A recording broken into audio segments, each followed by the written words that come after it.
Joining me here from Washington is Frank Sesno. He's a professor at George Washington University at the School of Media and Public Affairs and a former CNN White House correspondent and Washington bureau chief.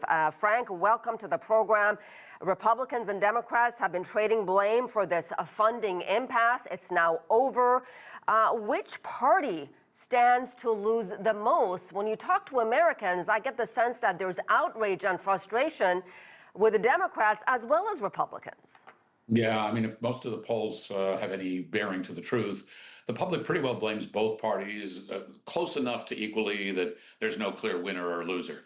There's a lot of division and dispute in the Democratic Party now because the hardliners, the progressives, who represent the majority of the loud voices right now anyway, are furious that 8 members of the Democratic Party in the Senate broke ranks to reopen the government without getting the health care concessions that they were demanding from the president and the Republicans. That didn't look like it was going to happen, so the 8 say, why continue to make the lives of so many millions of Americans so miserable along the way? And that's why they did this deal.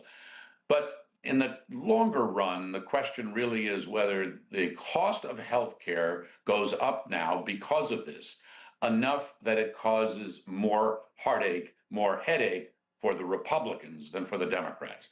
The Democrats lost the battle, but the question is who will win the war.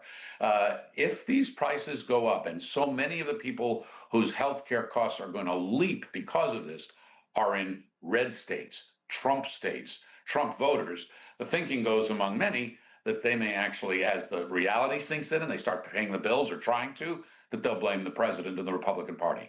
So we'll see. It's not done. And what do you think is going to happen with this vote on health care subsidies? I mean, House Speaker Mike Johnson has said he's not making promises. So where do the Democrats go from there if he does not hold that critical vote? Well, where do the Democrats go from there if they don't hold the critical vote, or if the Democrats, those supporting the Democratic position, lose the critical vote? They have a campaign issue. And I have been told again and again and again by people on the Hill and people in politics, especially Democrats, that the health care issue is the best issue for them. So in some strange way, it actually serves the Democrats better from a political perspective for them not to prevail, for these costs to go up, so they can hang that on the Republicans, hang that on Donald Trump, and keep the issue front and center that they think is working best for them. And Frank, we could be back in this mess January 30th, right? Yeah, right. Is this any way to run a government? Is this any way to run a superpower? That's the other question that's resonating out there. And over time, does the American public hold one party or the other to blame and say, you have broken our government? And when they can do something about it next, which is next year in the fall, when Americans go to vote in the off-year elections, what happens then? We saw what happened in this last off-year election date. Huge turnout. It cut in a big way for the Democratic Party. So do the Democrats actually gain politically from continued dysfunction in government? It's a very strange crossword puzzle that we're doing right now, and hard to imagine exactly how this fits together at this point.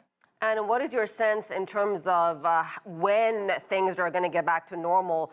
I mean, we've seen delay after delay, flight cancellation, and it's still continuing today. Yeah, I'm supposed to fly this afternoon, so I'm interested in that question as well. You know, what we're told is it's going to take several days for some parts of the government to resume.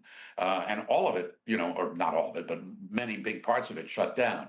More important parts like the FAA flight, you know, the air traffic controllers and critical roles in the government are getting back quicker, but they haven't been paid in weeks. Right. And a lot of them have gone off and found part-time jobs and other things. So it's going to take several days, I think, to a week or so to really start to see something returning to some semblance of normal across the board of government activities. There are just so many people doing so many things. Yeah, well, while government workers haven't been getting paid, both members of Congress have been getting paid.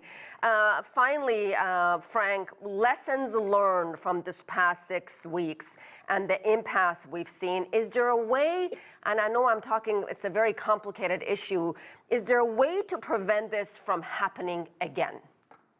I don't think so, not with this combination of politics and passion and moment that we're in. There are so many and such deep splits between the parties on Capitol Hill and within the parties, which is one of the reasons, as I mentioned, that the Democrats, or some of them anyway, many of them are so angry at other Democrats for breaking ranks. So no, I think we could very well be looking at something similar to this in January when this comes up again. And this is government by kicking the can down the road. This is not the way that this is supposed to work. It's not the way it's worked in the past. And the other big difference is there's not a president in office now who is deeply concerned when the government shuts down. He's quite happy to see that play out and to try to use it to his political advantage. Frank Sesno, a pleasure. Thank you so much.